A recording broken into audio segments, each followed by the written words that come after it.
Trucking NC State in basketball is always a glorious endeavor, but is it one of the top 10 games of the last decade?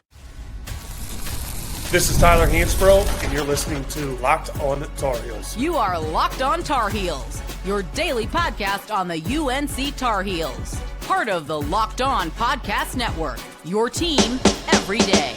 Hey there, what's up? Welcome into the Locked on Tar Heels podcast. I'm your host, Isaac Schade. Great to be together. This episode's brought to you by Odoo. Great organizations win because operations matter. That's why you should get Odoo. Try for free today at odoo.com/locked on. Coming up this week, it's going to be a lot of fun on the show. Sometimes in the summer, I like to do a little series, and we did one to wrap up last week, the top 10 moments from UNC athletics this past season.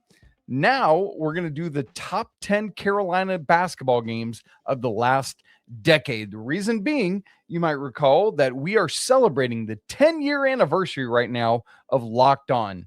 And so I was like, that there's just a lot of fun top 10 lists or decade lists that we could do along with that. So today, tomorrow, Wednesday is going to be the top 10 games of the last decade of Carolina basketball. So that's the 2016-17 season through the season that just finished. Now, note, I am gone on a family trip right now. And so if you're like, Isaac, there's breaking news you should be talking about right now that happened over the weekend. I was gone, and I pre-recorded all these because I wanted to just be able to be present with my family while we're gone. So if there's any of that, I'll hit it when I get back. I promise you. But I'm just trying to pull away for a little bit in the summer like we all need to do. So here's how this is going to go. Today, I've got some honorable mention games for you in numbers 10 through 8. Tomorrow, Tuesday, some memorable losses. No losses actually made the list because, come on, no way. And then numbers 7 through 5. And then Wednesday is going to round out the list, the top 4 games in Carolina basketball of the last decade. Also, I'd love to hear what your list would be as you hear me unveil mine.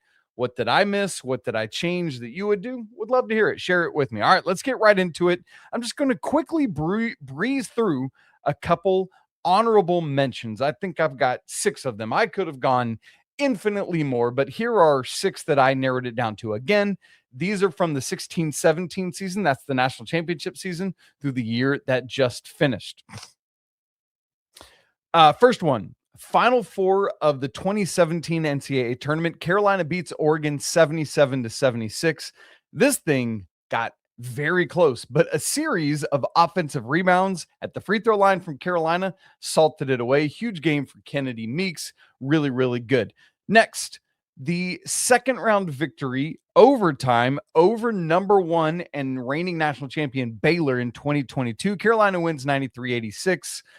Heels were on fire. They had just trucked Marquette in the first round. This was in Fort Worth, Texas. They got a huge lead. There was some bad call, like Brady Manick got technicals. Baylor goes on this epic run to nearly take it away. The game goes to overtime. They've got all the momentum. Dontrez Styles hits a huge 3. Carolina wins in overtime. Next, 89-85. I've actually got back-to-back games from the CBS Sports Classic against Ohio State. The first of which was December 17th, 2022. Carolina wins 89-84. That was the Pete Nance shot to send the game to overtime. That was at Madison Square Garden. And then just this past year in the CBS Sports Classic, Carolina wins 71-70. That was December 20th of 2025. It looked like this game was done and over. Carolina's down by 1. Seth Trimble kind of loses the ball in the lane. Maybe he kind of passes it. He would say he passed it. Henry Vasar comes up with it, gets a dunk. Carolina hangs on to win. Next, 2 more. January 24th, this year, 2026. Carolina beats Virginia 85-80 at Virginia. Huge comeback. It was a Jarin Stevenson game. Great stuff there. I think we were down like 16 in the first half, something of that nature. Last one. March 25th, 2022, another one from that special run in 2022, 73-66 win over UCLA in the Sweet 16, ahead of going to play St. Peter's in the Elite 8. Caleb Love went absolutely off. And that was just another game where it was like, oh, this team's real, because UCLA was a legitimate Final Four candidate for that year. And so of all the wins along the way, that was a critically important one. So there's some honorable mentions. Obviously could have put others in, but that were some of mine. Now we get to the actual list. Number 10, this game. Each game I'll have the date, the score, where it happened, and like rankings or seeding if it's from the NCAA tournament, and if it was in a tournament, what was going on. So this is Wednesday, November 29th, 2023. 17th ranked Carolina beats 10th ranked Tennessee 100-92 in the Smith Center. This was the first year of the ACC SEC Challenge, and that was this game. As a reminder, Carolina went off in the first half. 61 points in the first half. They went 19 of 33 from the field, 57.6%, 7 of 16 from three, and 16 of 16 at the free throw line. That is absurd. Armando Bacot had a 22-11 double-double. RJ Davis, 27 points. This is his ACC Player of the Year season. Harrison Ingram had 20. Really, really crazy stuff. And a couple things that were big about this game, in addition to being the first ever ACC SEC Challenge. This was the first like massive proof of how legitimate this team was. Remember, this team went on to win the ACC regular season. They were a 1 seed in the NCAA tournament, got tripped up by Bama in the Sweet 16. But it was coming off the year where they missed the NCAA tournament. They had just lost a week or so ago to Villanova in the second game in overtime of Battle for Atlantis. But then they beat number 20 Arkansas in their last game to finish that event 87-72. So the question was, after beating number 20, could they follow that up by beating number 10 in the nation? And the answer was a resounding yes. And again, not just critically important for solidifying that this team was going to be legit with Cormac Ryan and Harrison Ingram and RJ Davis, the whole thing. But this was the first time Carolina had beaten back-to-back ranked opponents in the regular season in the Hubert Davis era.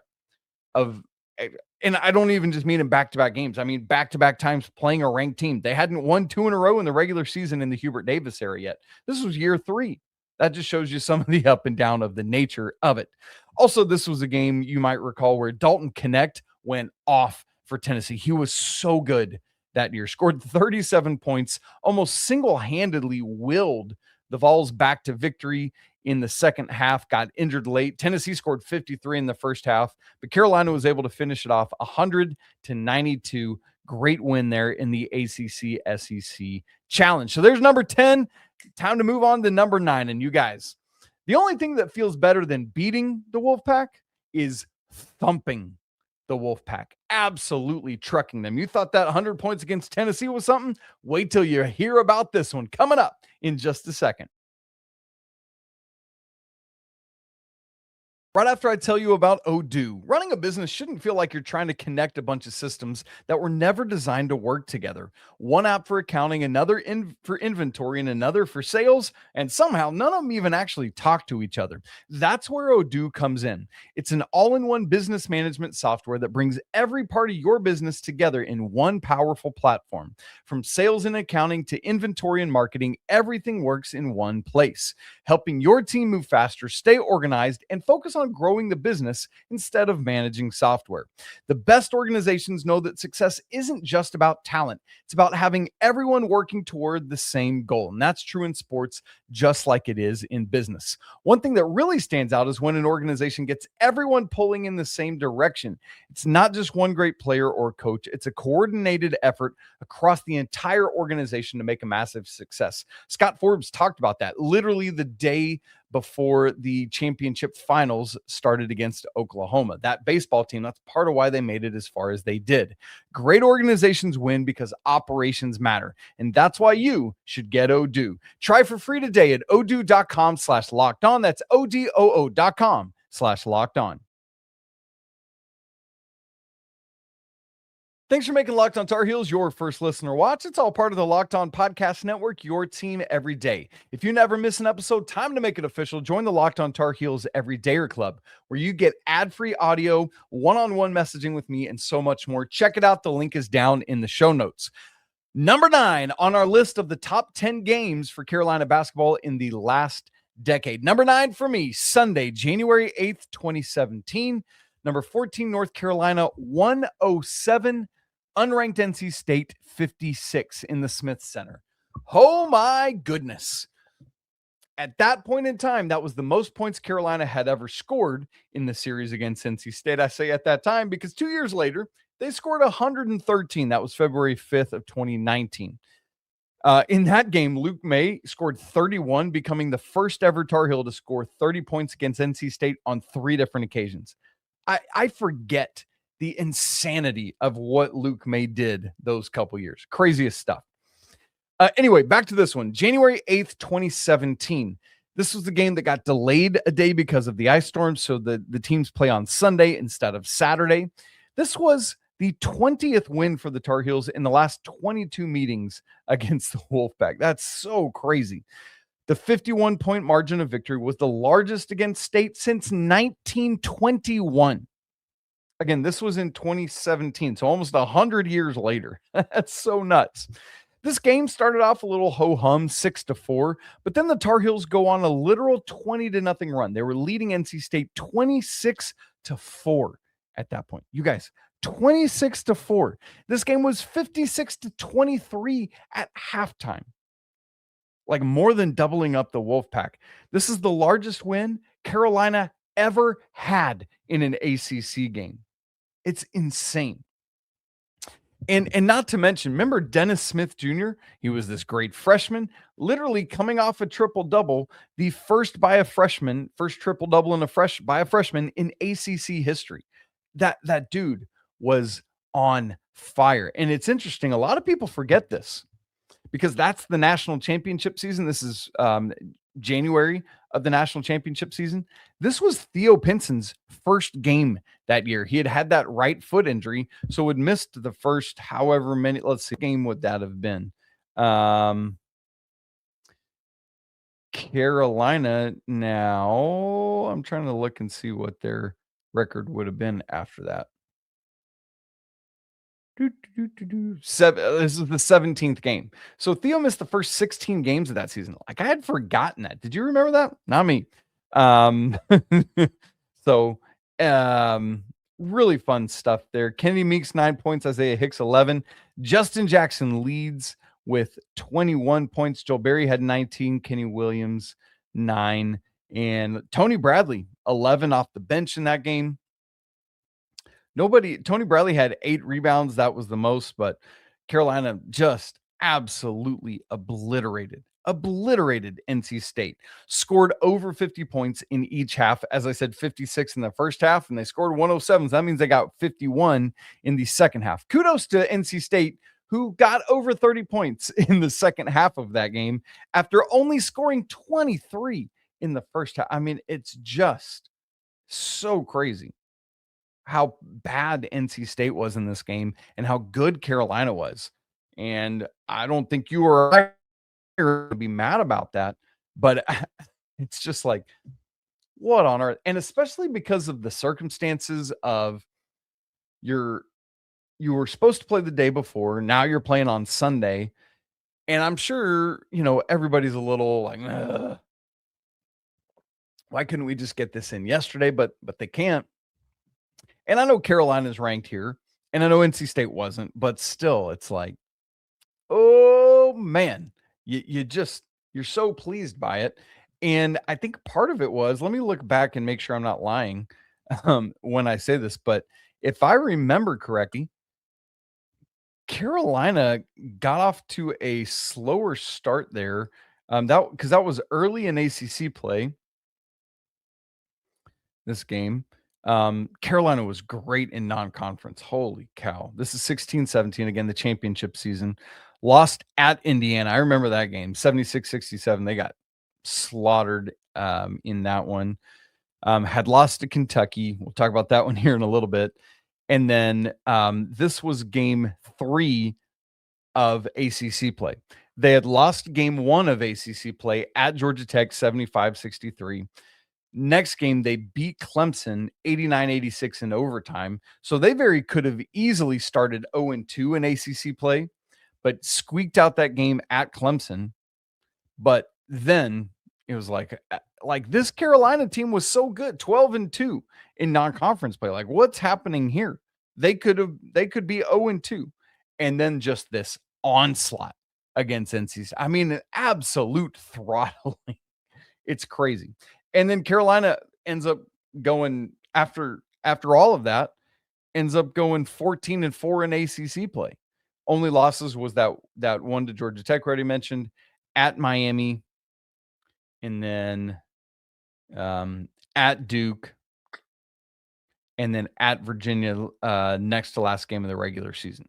And so that was it for ACC play. Other than that, they just went on a bit of a heater there, beating at Wake, number 9 Florida State, beating Syracuse, winning at Boston College, and then trucking Virginia Tech at home before that loss at Miami. So really, really good stuff there from Carolina against NC State. And Coach Williams was just elated with that outcome as State was just struggling up and down. Like, I feel like their turnovers in that game were a lot. Let me look and see if I'm lying to you here. Turnovers 26. Holy cow. Carolina committed 12. The Tar Heels had 17 steals in this game. What in the world? The Tar Heels had 50, out rebounded State 50-36.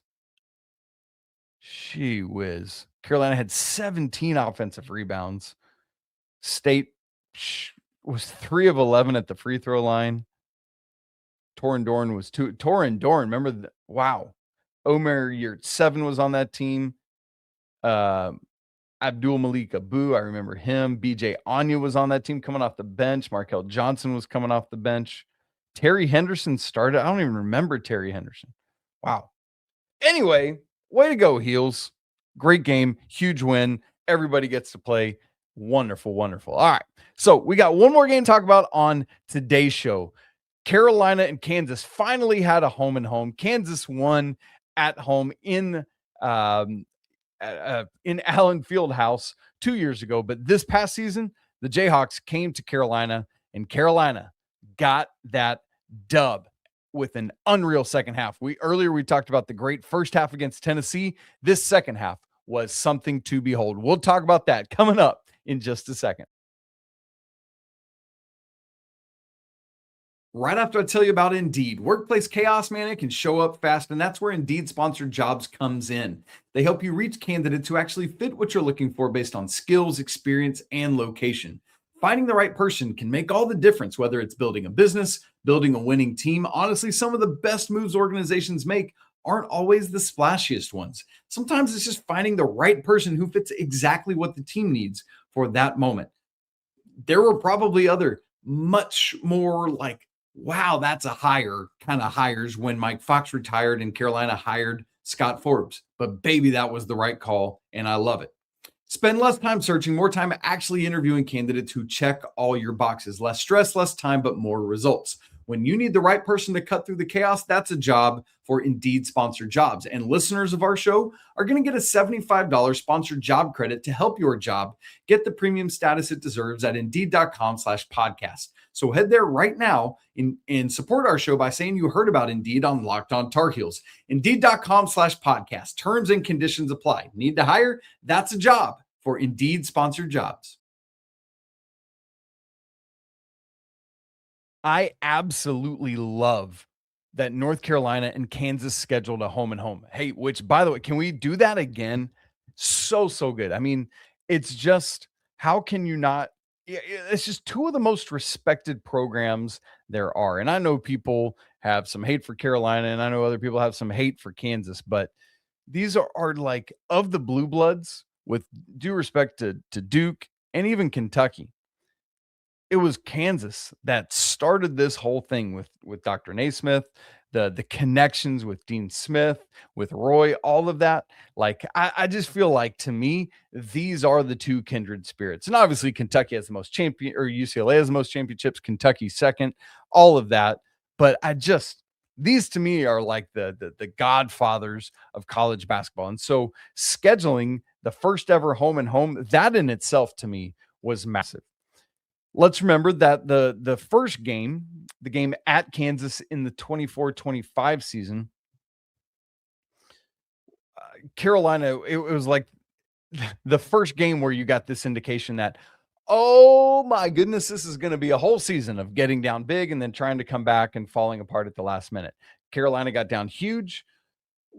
An Elliott Cadeau 3 shy of tying it in Allen Fieldhouse, which is an impossible place to go and win. But they had a ferocious comeback, Carolina did. And remember, too, these games were right at the beginning of both seasons, 24-25 and 25-26. The game at Allen Fieldhouse was the first Friday of the season. The game at the Smith Center was the first Friday of the season that we just finished. And that's the one we're talking about here. Friday, November 7th, 2025, 25th ranked Tar Heels. We had started the season 25th last year, 87, 19th ranked Kansas, 74. And we talked about the crazy first half that Carolina had against Tennessee earlier in the show where they scored 61. Huge second half in this one, 3 points shy of matching that total, 58. And this came, like the difference from that Tennessee game is with the big first half, Carolina was ahead and you felt inevitable they were going to win that one. Carolina was down in this game, 8 at halftime, as many as 10 in the first half. But then in the second half, when they scored 58 points, they shot 66.7% from the field. They went on a 29-9 run, and they were down by 10 with a minute to go in the first half. And by the time we got to like 7 minutes through the second half, Carolina was now up 10. So a 20-point swing in 8 minutes of game time. That's incredible stuff by the Tar Heels. I don't know if you remember just how quickly they flipped it coming out of the halftime locker room. In fact, let me pull it up and we'll remind ourselves of this. Right out of the gate there. Let me get to halftime. There we go. So it's 37-29 Jayhawks at the half. Henry Vesar gets a dunk right out of the gate. Then Vesar gets a second chance tip in dunk, another dunk, and Kansas scores. Seth gets a fast break layup. Seth gets another fast break layup, and then Vesar gets another dunk. So Carolina, and that's within the first 2.5 minutes, Carolina goes from down 8 to tied on 3 Vesar dunks and 2 Seth runouts. And that's the ones you love to see. Like, if you've got this halftime deficit, erase it quickly. And that's exactly what Carolina did here. And in fact, like a minute and a half later, had the lead on a Kyan Evans 3-pointer. So there weren't as many of those as we had hoped last year, unfortunately so. And so a quick comeback by Carolina to erase that halftime deficit, which was exactly what the Tar Heels had to do to take care of business here in this game. And then grew it, Carolina did, to as much as 16 points with like 8.5 minutes to go. And so it's just, they kept pushing, wound up with a final margin of 13. And again, nice to get this win after not winning at Allen Fieldhouse the year before. Another reason this game stands out to me, another reason I wanted to put it on this list, is because nationally, this was the Caleb Wilson breakout. 24 points, 9 of 12 from the field. He was 6 of 9 at the free throw line, 7 rebounds, 4 assists to just 1 turnover, and 4 steals. Insane stuff from Caleb. And some people had already seen what he was doing. You know, we had the exhibition against BYU up in Salt Lake City, and where both Caleb and AJ DeBonso were really, really good. So a lot of people learned about it there, but on the really regular season national stage, like, this was the moment of Caleb's breakout where everybody was like, oh, this dude's legit. I mean, because he's going against Flory Badunga, he's going against Bryson Tiller, that nice Kansas front court, and just taking care of business. Vesar had 20 in this game. Of course, that 6 right out of the gate after halftime. Carolina, this was the stat that stuck out to me at the time of that game. Outscored Kansas 48-20 in the paint. So that was one of the first indications of, oh my goodness, this Vesar Wilson front court is going to be a force to be reckoned with, not just in the ACC, but nationally, because it was Kansas's front court that I was kind of worried about coming into this game. And it was Carolina that took care of business. Seth Trimble had 17 and 8, 3 assists, 1 turnover.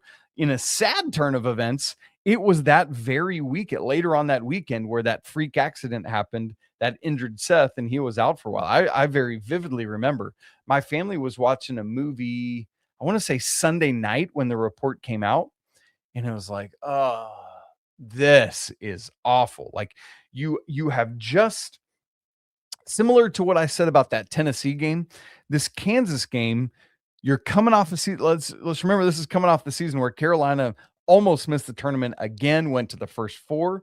And so to start this season, to realize, like, has Coach Davis put together a great team, a solid team? What are we looking at here? How's Caleb Wilson going to be? How's Derek Dixon going to be?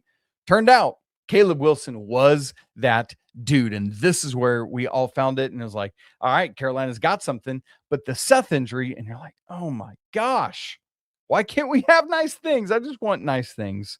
Darren Peterson led the way for Kansas in this one, 22 points on 8 of 14 shooting, and played 28 minutes. I can't remember. Did he have cramp issue in this one? He just had cramp issues so much throughout the season. But Carolina held Flory to just 8 points, 7 rebounds, and in 35 minutes. And so, oh gosh, I'm remembering now, Bryson Tiller went off from 3. Remember, he had all those 3-pointers? He was 4 for 4 in the first half. And it's like, oh, this is not meant to be. This dude is coming out of nowhere to do this. But then again, in the second half, Carolina flipped it and won the day. Carolina 87, Kansas 74. Really, really encouraged. So that's day 1 of our top 10 games of the last decade for Carolina basketball. 10, 9, and 8. Coming up on tomorrow's show on Tuesday, we're going to have some close losses that were big, plus games number 7, 6, and 5. And then again on Wednesday is going to be the final countdown, games 4